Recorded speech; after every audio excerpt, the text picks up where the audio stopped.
quarterback tease is like, going to get a lap dance pretty much, you pay all your money, you invest your time, the girl dances for you, and at the end of the night, you go home broke and frustrated.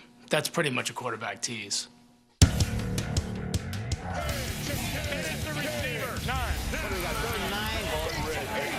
Getting 7 points here. All 6 of them, you work your tail off. 5 seconds left. 4, you dream it. 3, 4. That was 3. 7 innings, 10 rushes, 2 weeks. 1. What exactly is this quarterback teases category? Well, Julie, that's a really good question, and one that we here at NFL Network set out to define by barnstorming our way across the country, posing that exact question to some of the nation's most esteemed columnists and talk show hosts. When you hear quarterback tease, how would you define that? A tease is a quarterback. A quarterback tease. We know it's a tough question, fellas, but let's get to the bottom of this. To me, a classic quarterback tease is a guy that early in his career shows you signs of maybe being something really special and proves to be fool's gold. The tease has to be that this guy was actually good at one time, showed flashes, and then got really bad. And bad just got worse. He does just enough that's good that gets you thinking, this guy can really be something special. And then he never becomes that something special. You think you're going to close the deal. You think that you are going to get this done. You think that this quarterback is going to take you to the promised land, and then nothing. Unbelievable. It just got worse. We should have a siren that goes off in our heads that alerts us when there's going to be a quarterback tease. My definition would be to have just a bunch of turkey club sandwiches and a glass refrigerator that I can't get to. That's a tease right there. Wait a minute. Did that make any sense? No. The number 10 quarterback tease, Mark Sanchez. How would you describe a quarterback tease? Mark Sanchez, quarterback tease. Third touchdown of the game for Mark Sanchez. He is an inaccurate quarterback. He is shaky. He is not concise in where he's throwing the ball. Here's a guy that leads the Jets to consecutive AFC title games. I mean, this guy wins 4 road playoff games. Now the expectation level is, okay, this guy's a winner. And we all saw what happened. Everybody's all excited because the Jets are now on the clock. Oh, boy. Mark Sanchez started teasing Jets fans on draft day in 2009. He comes out as this USC quarterback, and he's handsome and he's charming. And we wanted him so badly to be this Namath guy. This place is going bonkers because they know now they've got their quarterback for the future. He was a guy who was taken 5th in the draft that probably should have been taken 45th. And if that had happened, we wouldn't be talking about Mark Sanchez. 2 years into his career, our number 10 tease appeared headed towards stardom. He made it to 2 AFC Championship games in his first 2 years. That's amazing. It's really, if he would have said, you know what, I don't want to play football anymore. I'm done. He's a hero. We talk about him like a legend. And if you remember, when they won at New England in the postseason, he made plays. Back left corner of the end zone for Holmes. Got it! Touchdown! When they beat Peyton Manning and the Indianapolis Colts, he did drive them downfield for the game-winning kick. What a throw by Sanchez! Mark Sanchez being a tease, absolutely. I mean, Rex Ryan has a tattoo of Mark Sanchez on his arm. That's how convinced he was that Mark Sanchez was going to take him to the promised land. Hey, kid, have fun. Lead him. This whole idea that Mark Sanchez somehow led the Jets to 2 AFC championship games is an absolute fallacy. They had a great running game. Ground and pound, baby. Ground and pound, oh. And they had a spectacular defense. Picked off by Revis. That's what led them to 2 AFC championship games, not Mark Sanchez. No matter how many more touchdowns he throws or games he wins, when you hear the name Mark Sanchez, two words come to mind. Butt fumble. Butt fumble. Butt fumble. First and 10 New York at their own 31-yard line. Broken play. Mark Sanchez scrambles up the middle. Lost the football. It's picked up and running into the end zone with the loose ball is Steve Gregory. He ran right to the back of Brandon Moore, fumbled the ball. You never live down the butt fumble. Are you kidding me? It kind of epitomizes what happened to his career with the Jets. You got a broken play, then you run into the backside of your right guard. This is the greatest volley in NFL history. Like, it's one thing to fumble the ball for a touchdown, but it's another thing completely to ram your head into another man's ass. And it was as if Brandon Moore had tackled him face on. It was awesome to see. It was awesome. You have to take Jet quarterbacks in relation to other Jet quarterbacks. It's not like we're talking about the replacement for Joe Montana.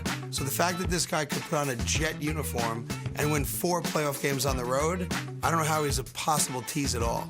And we'll see in the AFC Championship game. First 2 years going to championship games, winning all these playoff games, you think you got one, and at the end of the day, you don't. So to me, that's as big a tease as it could be. With the second choice in the draft, the Seattle Seahawks select Rick Meyer. For Seahawks fans, Rick Meyer was a tease.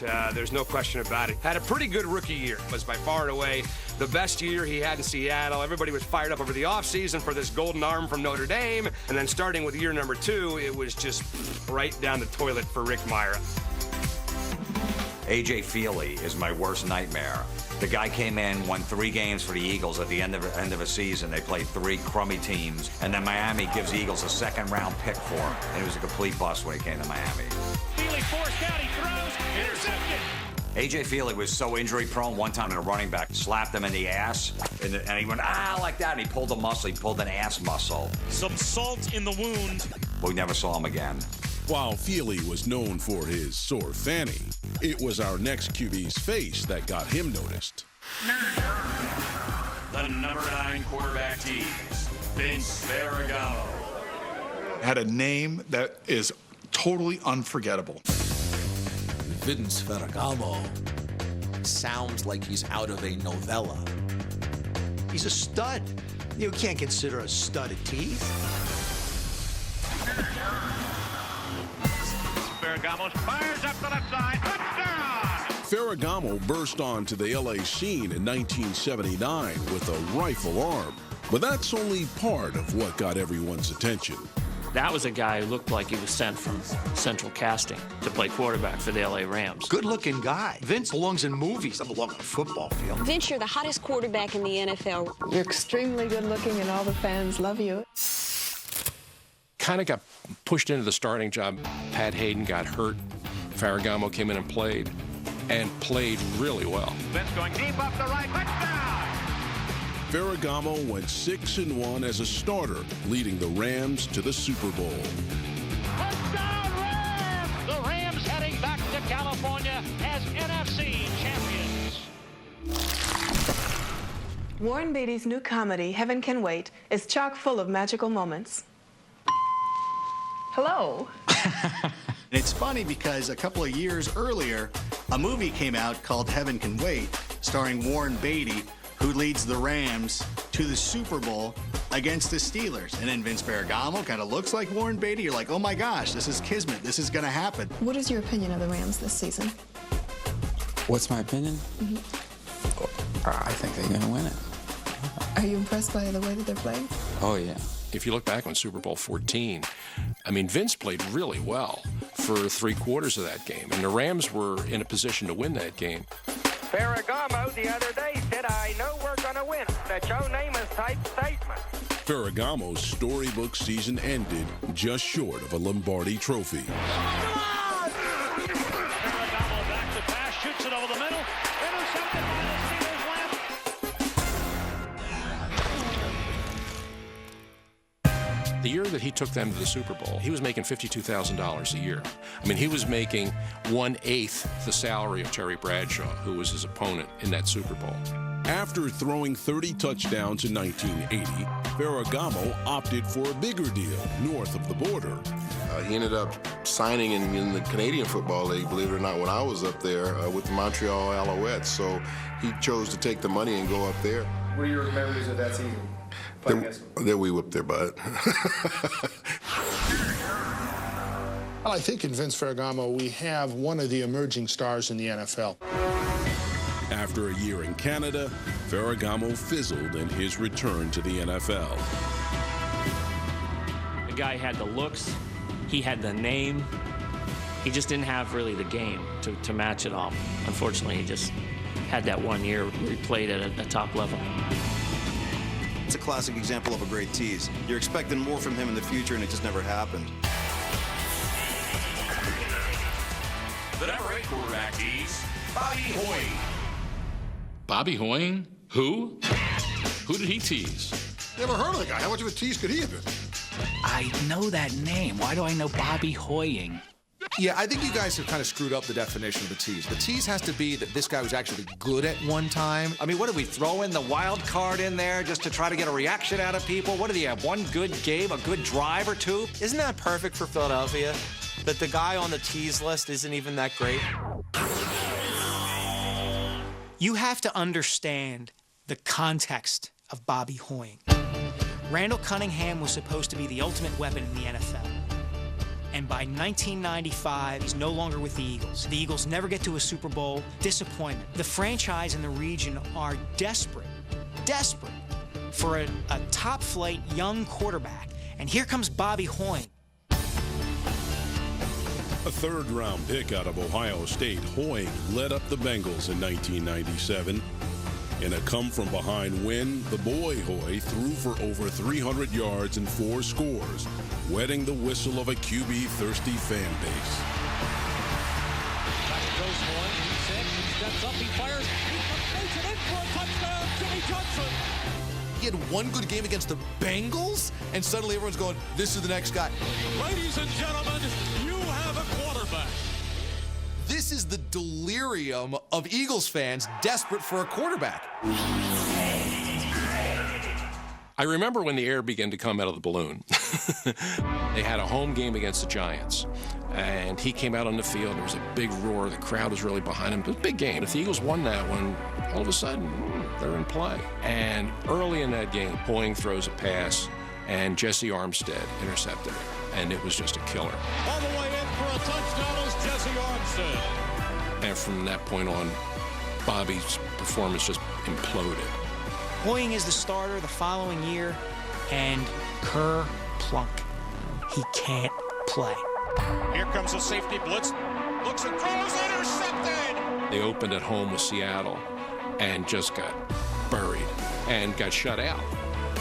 But this guy who had shown a lot of poise and had a lot of promise the year before just seemed to regress with every practice.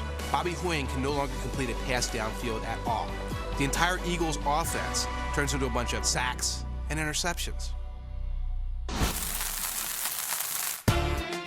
The following year, Hoying was traded to Oakland, where the Raiders failed to resurrect his career. He went from being an up-and-coming young quarterback to being out of the league like a shot. Forget about the boogeyman. Just use Bobby Hoying, and you will scare the dickens out of children in Philadelphia. Ooh, Bobby Hoying, and then that's it. It was the tease of all teases for Philadelphia. The comet that was Bobby Hoying flashed across the sky and was gone in record time. A pretty classic case of a quarterback tease. In the 2 decades since Boomer Esiason left the Queen City for the Big Apple, 12 players have teased the Bengals faithful in their search for a franchise quarterback. We ain't doing nothing right. We gotta step it up! But in 2003, it looked like Cincinnati's quarterback drought had ended. With the first choice, the Cincinnati Bengals select Carson Palmer. Palmer appeared to be the man. He's thrown his 3rd touchdown pass of the day. And it's playoff time. Hooday, baby. But Kimo von Oelhoffen derailed their dreams. Carson Palmer being carted off. After the injury, Palmer's career was never the same.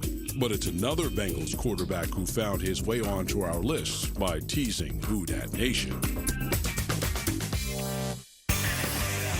number 7 quarterback tease, Andy Dalton.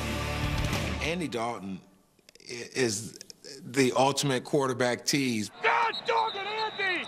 1 week he'll throw for a bunch of touchdowns and a bunch of yards. A 43-yard strike from the Red Rifle.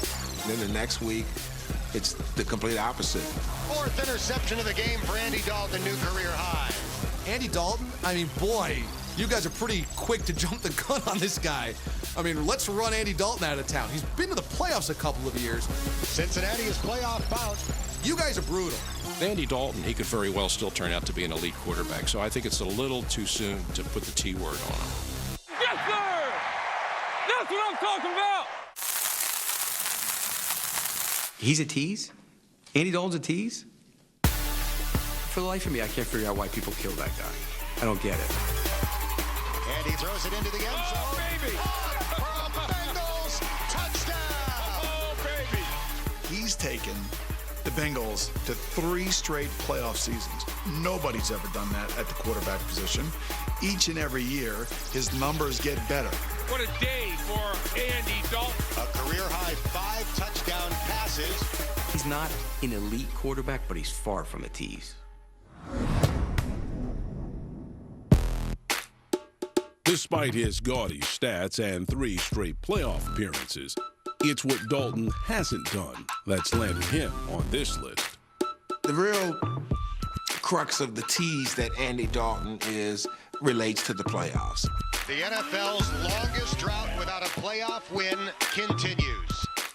He's got to be number 1 on the list. On Wild Card Sunday, he becomes a shell of himself. Dalton fires toward the left. No. It is intercepted. Jeez. The guy is killer in the regular season. He's breaking every Bengal touchdown record ever. He wins 12 games. He's totally dominant. And then he goes into the playoffs and gets absolutely eaten alive. He's the ultimate tease. 4 turnovers on the day. Andy Dalton personally responsible for 3 of them. When you designate a quarterback as your franchise guy and you win regular season games with him and then bottom out in the playoffs, then yeah, that's a tease. That's absolutely a tease. The number 6 quarterback tease, Tim Tebow. Quarterback tease. Well, I know where you're going. I know why you guys have this category. You want to get another show to get Tebow's face on the network. Quarterback draw. Tebow's going to be into the end zone. Because a guy wins a Heisman Trophy and isn't a great pro quarterback does not make him a tease. And by the way, he did win a playoff game. Denver moves on. The Steelers go home. He was a tease. I mean, he took the Broncos to the playoffs. He had that whole, fist pumping, Tebowing. Everyone thought that Tim Tebow, with that big heart, that drive, that will, and nothing. I'm not going to lie. At some point in his career, when he started to win, I started to believe that, you know what, this Tim Tebow kid, he's for real. I find myself feeling very comfortable with him as the quarterback in this situation. So I kind of became a Tim Tebow believer. Let's believe the whole day, all right, man? That's what we do. I don't know if it's fair to call Tim Tebow a tease. We have never seen a quarterback really look like that. Tim Tebow looks pretty darn good. He was a quarterback who's bigger than a linebacker. He ran like a fullback, and it was very hard to stop him. Tebow breaks the tackle. Tebow is inside the 5. Tebow to the goal line. Touchdown. I don't know if there will ever be anything like Tebow mania. Tebow's tease factor hit its peak when Tebow mania swept the nation. This is for all my Denver people. Have you heard about this new social media phenomenon called Tebowing? What's your reaction to the Tebowing craze that's lighting up Twitter right now? I think it's pretty cool. Tebow goes down, hits that pose on you. Yeah, you get chills up your spine. Tebow time.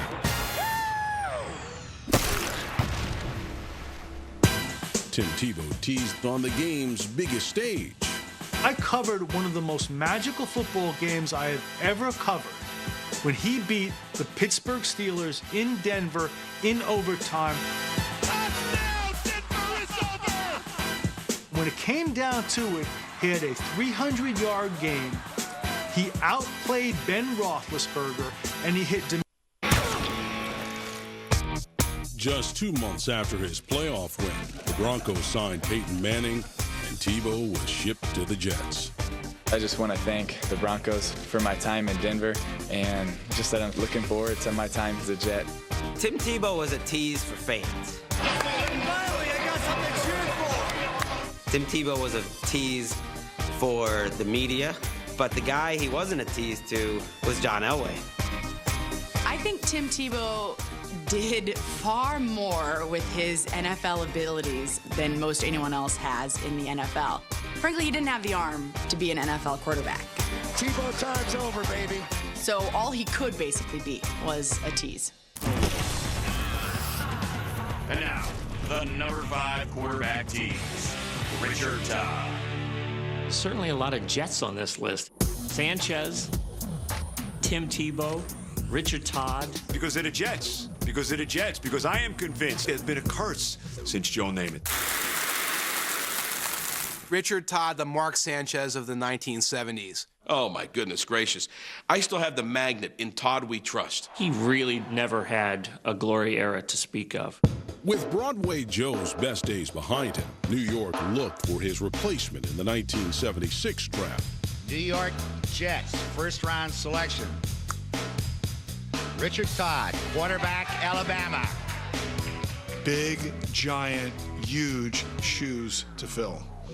And when you're trying to replace a legend in Joe Namath, and you come from the same school, this city can eat you up. I'm learning, I can read things better. And, when you're young, you have to do that. You have to play to learn. Richard was never really Namath. He didn't have the tools of the young Namath. He didn't have the skills. I got scars on my body from Richard Todd. Nobody found the open linebacker better. What a silly decision.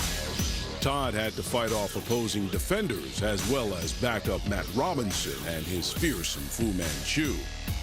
Because Todd wasn't all he was supposed to be out of Alabama, opened the door for a guy like Matt Robinson, who's just a guy, to really affect Todd's stature in New York. Because Todd was feeling that heat, feeling that pressure, as quarterbacks tend to do in New York.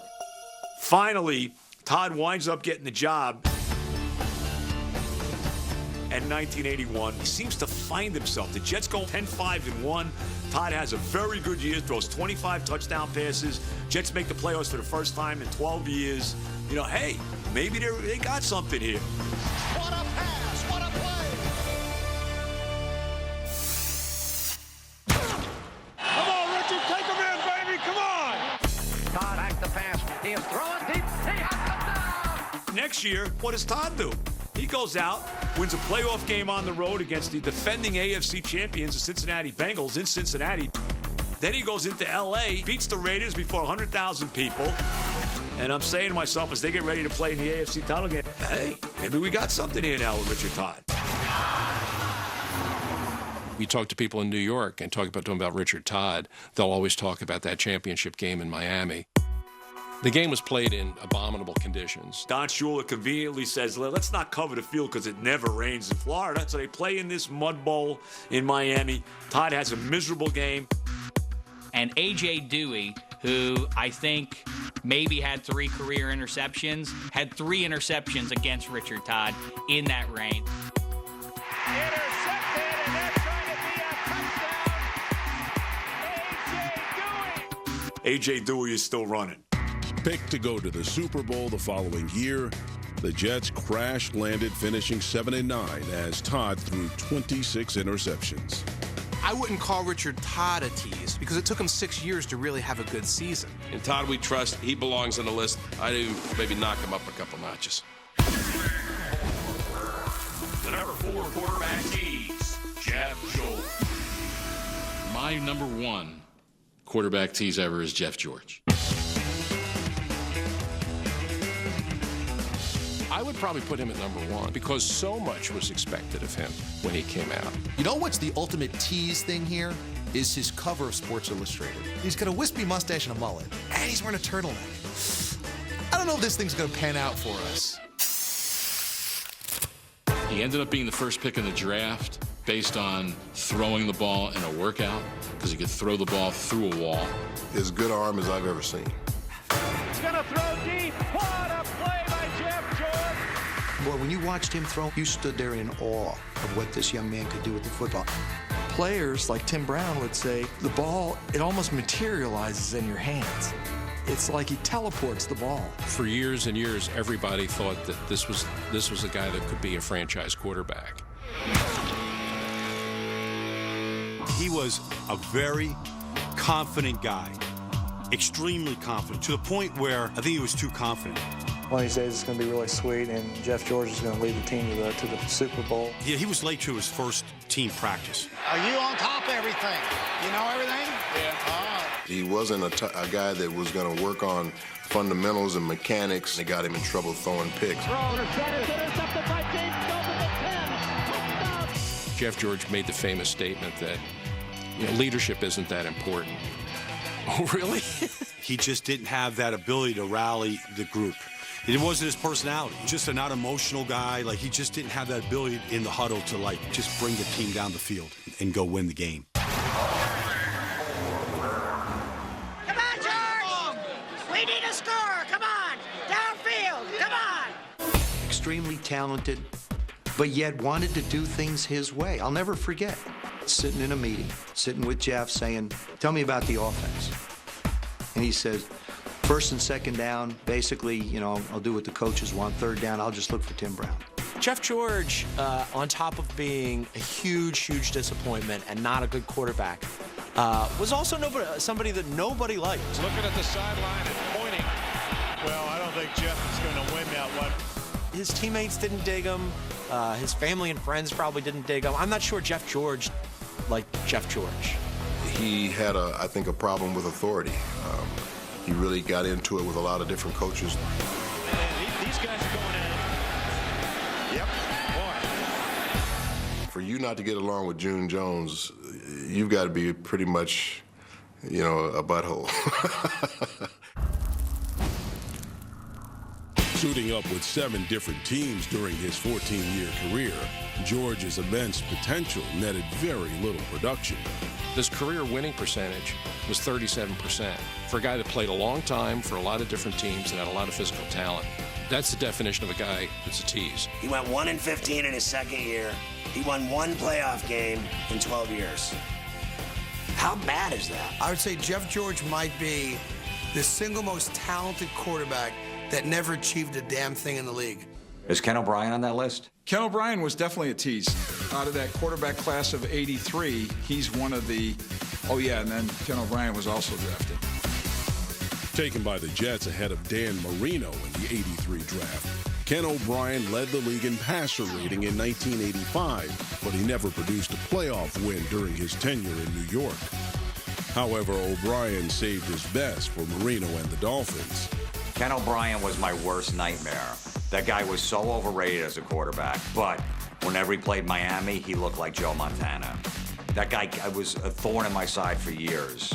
Him and Marino would get in these unbelievable shootouts. Ken O'Brien, the week before, would go like 10 out of 32, no touchdowns, 3 interceptions against the Bills, who were like the worst team in the league. And then the next week against Miami, 28 out of 31, 4 touchdowns, 482 yards. If he played Miami every week, he'd be a first ballot Hall of Famer. While O'Brien teased fans in the big city, the next player on our list did his work in the Music City. Number 3 quarterback tease, Vince Young. One of the great quarterback teases is obviously Vince Young. Young 15, Young 10, Young 5, touchdown! Vince Young was big and fast, and he could just wing the ball. He could throw the ball like 80 yards, and he just seemed to have everything that you would need. That guy is an absolute phenom. He should have been a tremendous quarterback, but Vince Young had too many negative things going on the outside, and he didn't do enough of the positive things to learn the game and become a great quarterback. Oh, dream team. With the nightmarish way Vince Young's career ended, This has been some season. This has been one ugly season. it's hard to remember that our number 3 tease was once a coveted prospect. I think everybody was thrilled about the potential for Vince Young because of that national championship game. He was just a man among boys. When he ran into the end zone, it was like everybody else was, sprinting in slow motion behind him. You can have the perfect defense called, but you're not going to beat him. Invincible. If you saw Vince Young play in that Rose Bowl game, I don't know how you didn't think he was going to be a great NFL player. Before there was ever Tebow Mania, there was Vince Young running off a long string of games when he came in as a rookie. An unbelievable ad-lib by the rookie quarterback, Vince Young. They had a comeback against the Giants that was one of the greatest comebacks I've ever seen in my life. It's another Music City miracle. 24 unanswered points here in the fourth. His rookie year against the Texans, 39-yard touchdown run in overtime. I, as the announcer, said, Stop the Vinsanity. and at the time, there was a thought that the Texans made a colossal error. Vince Young ready to ball out. Y'all might see a show today. Get ready for it. Oh, I thought Vince Young was going to be the new prototype for NFL quarterbacks, and that's actually not untrue because now we have a lot of guys like RG3, like Colin Kaepernick, big, strong guys that are dual threats. So I think in a lot of ways he kind of did break the mold. The young man makes the biggest plays that you've ever seen in the most critical times. He makes the Pro Bowl as a rookie, and you think, okay, he may not be the most polished passer, but he has a big arm. And at that size and that speed, this could be something special. He has really struggled here tonight. Shocking. Despite his tease-worthy 31-19 career record as a starter, Vince Young never really could recapture the success of his rookie year. This kid, he was so great in college, and he comes to the pro, and there's so much promise behind him, and it just didn't translate. I think it's unfortunate that Vince Young's pro career didn't turn out like we thought it should have. Since his first game as a Packer, Brett Favre seemed destined for greatness. Wide open touchdown. And it's caught. Great pass by Favre. And the Packers win it. The Vince Lombardi Trophy is coming home. Quarterback Brett Favre starts his 200th consecutive game. But when it came to retirement, he was the ultimate tease. I am officially retiring. This guy with his 15 retirements. The way he negotiated his end game, and not the most stylish thing, but who am I to judge? Favre teased the NFL world about retirement, while our number 2 quarterback tease did it throughout his career. The number 2 quarterback tease, Elvis Grbac. Big, tall guy, right? I mean, straight out of Central Casting, goes to Michigan. He's got a big, strong arm. Grbac looks downfield. He throws across the middle into the end zone. Taylor, touchdown 49ers! I remember the guy retired at 31, too young. He was 40 and 30 in his career. He won. I mean, the guy won. I don't know why he went away. I never thought he was as bad as everybody else did. Man, that ball was thrown like on a dart, and a great reception. The first entry on Elvis Gerbac's lengthy tease resume dates back to his time with the 49ers. I had a chance to watch Elvis Grbac relatively closely when he was quarterbacking the 49ers, and there was a buzz. There was actually a little bit of an Elvis Grbac buzz around that time. Touchdown 49ers! I think Gerbac's greatest moment occurred on the road in Dallas in 1995. We're talking about a heavily favored Dallas Cowboy team at home. And Grbac found Jerry Rice on a slant early in that first quarter. And Jerry Rice scored a touchdown, set the tone for the game. They can't catch him! Touchdown 49ers! Niners won that game. Huge upset. And Elvis Grbac led the way. That was his greatest moment as a quarterback, as a 49er anyway. We were sort of hoping against hope, right? That he would be the guy, and I think, sadly, our better instincts were proved correct. Gerbac's greatest 49ers moment was quickly followed by his worst. 1996, Dallas Cowboys at Candlestick Park. Elvis Grbac throws a critical interception late in the second half. Cost the 49ers the game. Losing to the Cowboys at Candlestick was so painful, the mayor of San Francisco called Elvis Grbac an embarrassment to humankind. It's a tough one. The next stop on the Grbac Tease Tour was Kansas City, where he had the most tease-worthy season of his career. I played with him at Kansas City Chiefs. I was his backup, believe it or not, my last 2 years in the league. And he ended up having his 2 best seasons of his career when I was in Kansas City. He really played well. Touchdown! So I really don't know why things didn't pan out for him when he went to Baltimore. Gerbac's final tease came at the expense of the Baltimore Ravens. In 2000, of course, the Ravens had won the Super Bowl. And the Ravens are the champions of the world. At the end of that season, Brian Billick felt like we need to make a change at quarterback. How's Elvis working out? I think he's an outstanding quarterback. I think he's going to bring us a whole new dimension. Elvis is supposed to be an upgrade at one of the weaker positions on the Super Bowl winning team at quarterback, and it just didn't work out. Elvis back to throw, and it is intercepted. You know, as far as being a tease, Baltimore was definitely teased by Elvis Grbac. Grbac, no way should he have thrown that ball. If Elvis Grbac couldn't hold down a position that Trent Dilfer did, definite tease. And now, the #1 quarterback tease, Scott Mitchell. You know what the definition of a quarterback tease should be? Scott Mitchell. He's one of the great teases of all time. What was Mitchell? He was fat. What a big man he is. 6'6", 230-pounder, Scott Mitchell. DeMarco Farr once called him a water buffalo. What more do you need to say? There's something about the big left-handed, big arm, and a guy that would be tough to bring down, and it just never happened for Scott. There could be something critically wrong with Dan Marino. Scott Mitchell's big break came with a tear of Dan Marino's Achilles tendon in 1993. Well, in any event, Scott Mitchell is in the game. They put Scott Mitchell in, and he played lights out. There are a few glimpses when he's in Miami where you're like, this guy's got something. Here's Mitchell. He's in trouble. Breaks out of it. Runs to the near side. Fires. Caught. By Fryer to 5. He's in for a touchdown. He looked like a lefty Dan Marino, the way he threw, the way it was in the pocket and all that stuff. He played so well. There were some people, including some people in the media, that were writing and speculating that, you know, maybe he's won the job, and if Marino comes back from the Achilles injury, maybe it's time to move Dan and let Mitchell play.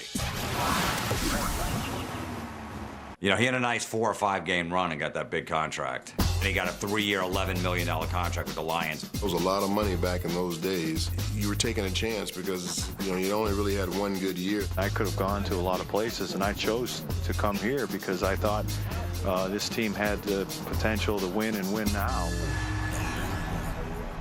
And then he gets the starter's job, and he gets the starter's money in Detroit, and he actually has a good regular season. He has a couple of good regular seasons. Mitchell was a machine in 1995, throwing for over 4,000 yards and 32 touchdowns as the Lions roared to the playoffs. Mitchell looking left all the way. Fires open. Touchdown. But he gets into a playoff game against the Eagles and throws 4 interceptions. And the Eagles score 58 points on him. Here goes Mitchell. He lets it go. It's intercepted. I remember I went out to dinner with a bunch of the Detroit Lions the night before. And privately, they had their sincere doubts about how he would play the next day. And I never seen so many high fastballs in my life. I mean, he was not ready for prime time. Once Scott Mitchell did that in Philadelphia, you knew he would never truly amount to being a legitimate starting quarterback. Tom Moore should be anointed for sainthood for getting that guy to throw for 4,000 yards. Mitchell, near side, picked up. He just fell apart quick. He threw a lot of floaters up there. Poorly thrown ball by Scott Mitchell. I don't think he had the personality traits to handle the money handle the fame and then handle the pressure that came along with it. It's a sad cautionary tale that we've seen way too much in the NFL. When you have a backup quarterback, looks good, flashes, gets a big, fat dollar contract with another team, and then plummets. Well, I don't think that move worked too well, did it? Yeah, when I think of quarterback teases, to me, he's the first one that comes to mind. Scott Mitchell's mom is watching this show saying, we never thought he could even play. You guys nailed the number one, because Scott Mitchell has to be the ultimate tease.